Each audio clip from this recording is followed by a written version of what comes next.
Good morning, everybody, and a happy Easter to you. It's a lovely morning, and it's great to be able to speak to you today. I'm going to read the fantastic story from Mark's Gospel and chapter 16, and it tells of that first incredible Easter day. The Sabbath day ended.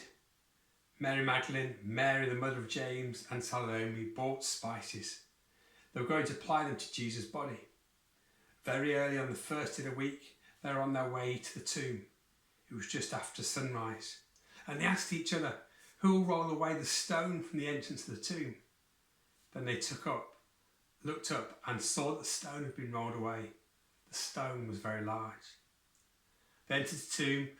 As they did, they saw a young man dressed in white robe. He was sitting on the right side, and they were alarmed. "Don't be alarmed," he said. You are looking for Jesus the Nazarene, who was crucified. But he has risen. He is not here. See the place where they have put him. Go, tell his disciples and Peter, he is going ahead of you into Galilee. There you will see him. It will be just as he told you." And the women were shaking and confused. And eventually they did go and tell the disciples. But that's just an incredible story. I don't know whether you can imagine it, but these women had followed Jesus to the end. They'd been right with Jesus before the cross on Good Friday when the men were hiding and scared. They were there when the men were hiding and scared. Even on Easter Sunday, they went because they wanted to do the right thing with Jesus. And they had the privilege of meeting an angel who told them that just as he had said, Jesus had risen from the dead. And that's the phrase I just want us to think a little bit about this morning. It says that he's going ahead of you to Galilee. There you will see him. It will be just as he told you. You see, the resurrection of Jesus is the thing that ultimately proves that Jesus was who he said he was, the Son of God, who had the power to make people better, to forgive people's sins, but ultimately to carry the sins on the cross and to beat death. Death is what so many people are afraid of. People don't know what's beyond death. People don't know what hope there is beyond death. It's only Jesus that's been through death and conquered it.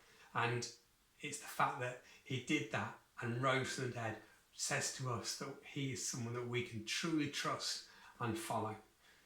Also goes on to say throughout the rest of the New Testament that we too can be born again, and we too can die to our old way of living and be risen into a new way of living, becoming new creations in Jesus Christ. And that's what most people, when they come to faith, they find that Jesus is making them into a new creation. He's changing their lives.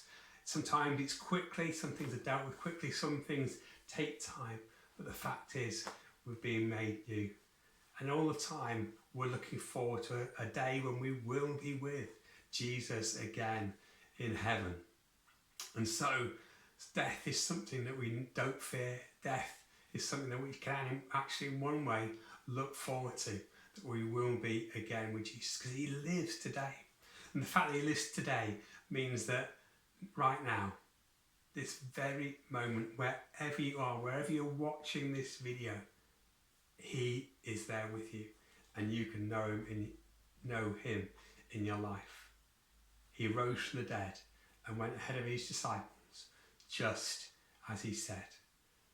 And as he promises that John 3:16 says, "For God so loved the world that he gave his only Son, that whoever believes in him will not perish, but have everlasting life." That's a promise that each one of us can have. Let's live in it today through the risen Lord Jesus. Amen.